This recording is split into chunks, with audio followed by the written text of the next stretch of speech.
Oras dan salam sejahtera bagi kita sekalian para sahabat setia pendengar Renungan Harian Carpe Diem dari HKBP Bumi Anggrek, Resort Bumi Anggrek Bekasi. Kembali kita bersama-sama akan merenungkan firman Tuhan, kali ini di hari Selasa 26 Mei 2026. Kiranya di hari ini damai sejahtera Allah yang melampaui segala akal, memelihara hati dan pikiranmu di dalam Kristus Tuhan kita. Marilah kita memulai perenungan firman Tuhan dengan menyanyikan buku ND nomor 307 baitnya yang ketiga.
Firman Tuhan untuk kita renungkan hari ini adalah yang tertulis dalam Pengkhotbah 7 ayat 14. Pada hari mujur bergembiralah, tetapi pada hari malang ingatlah bahwa hari malang ini pun dijadikan Allah seperti juga hari mujur, supaya manusia tidak dapat menemukan sesuatu mengenai masa depannya. Demikianlah firman Tuhan. Ada sebuah kalimat bijak terkenal yang muncul dalam film Kung Fu Panda. Kalimat yang diucapkan oleh sang guru bijak dalam film tersebut. Kalimat itu berbunyi, kemarin adalah sejarah, besok adalah misteri, tetapi hari ini adalah anugerah. Kalimat tersebut sungguh pas untuk memberi nasihat kepada orang-orang yang hidupnya menyesali masa lalu dan takut akan masa depan. Atau bagi orang-orang yang hidupnya terkurung pada romansa kejayaan masa lalu, maupun yang berusaha mencari-cari tahu tentang apa yang akan terjadi pada dirinya di masa depan. Padahal sesungguhnya menikmati dan memaknai hari ini adalah yang paling berharga bagi manusia. Sejalan dengan kutipan itu, pengkhotbah juga berbicara tentang mensyukuri hari ini atau hari demi hari yang kita lalui. Entah itu hari mujur maupun hari malang. Jika hari ini adalah hari mujur, maka pengkhotbah menasihatkan agar kita bergembira menikmatinya.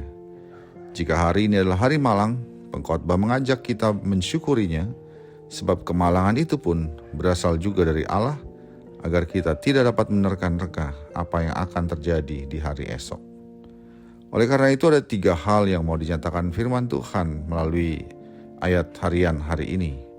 Pertama, agar kita fokus kepada apa yang baik yang terjadi di hari ini dalam hidup kita. Kemudian menikmati kebaikan itu sebagai sesuatu yang menimbulkan sukacita atau kegembiraan dalam diri kita. Ada sebuah analogi tentang hal itu, yaitu seorang ibu yang hidup di Jakarta dalam kemiskinan. Ia memiliki 2 anak laki-laki masih remaja. Untuk membantu sang ibu, mereka berdua berusaha mencari uang sendiri-sendiri. Yang sulung berdagang es lilin, si bungsu bekerja sebagai tukang ojek payung, yaitu orang yang menyewakan payung di saat hujan kepada orang-orang yang tidak ingin terkena hujan, namun harus tetap berjalan kaki untuk mobilitasnya.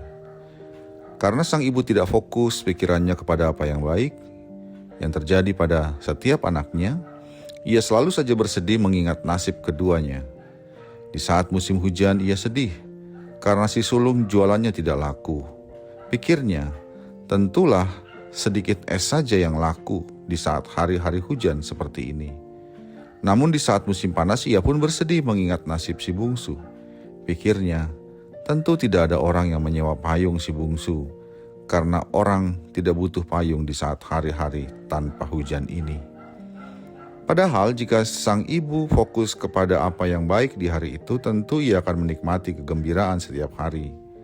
Yaitu, ia akan bergembira karena kemujuran yang diterima si sulung di hari panas. Dan bergembira juga karena kemujuran yang diterima si bungsu di hari hujan. Lihat, hitung, dan nikmatilah kebaikan yang kita alami di hari ini. Dengan begitu hati kita dipenuhi oleh kegembiraan. Kedua, jika memang hanya kemalangan yang kita alami di hari ini, tetaplah bersyukur karena kemalangan itu pun asalnya dari Tuhan yang menyayangi kita. Jika Ia menyayangi kita, maka di balik kemalangan itu pun ada maksud Allah yang baik bagi kita.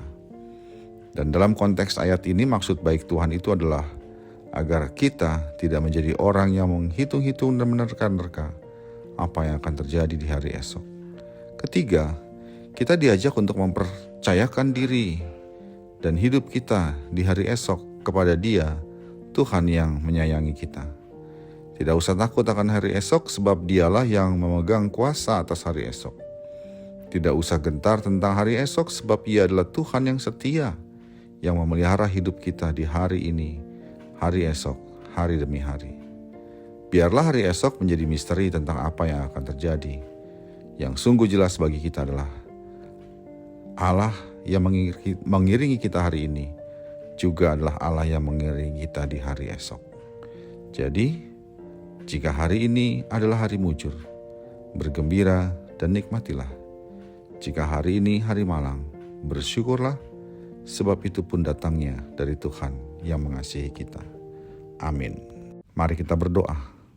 Bapa Surgawi dalam Yesus Kristus, terima kasih untuk pemeliharaanmu buat kami hari demi hari. Biarlah pertolongan Roh Kudus mengajar kami dan memampukan kami untuk melihat kemujuran atau kebaikan yang Tuhan berikan buat kami di hari ini, hari esok, dan hari demi hari, sehingga hati kami dipenuhi sukacita.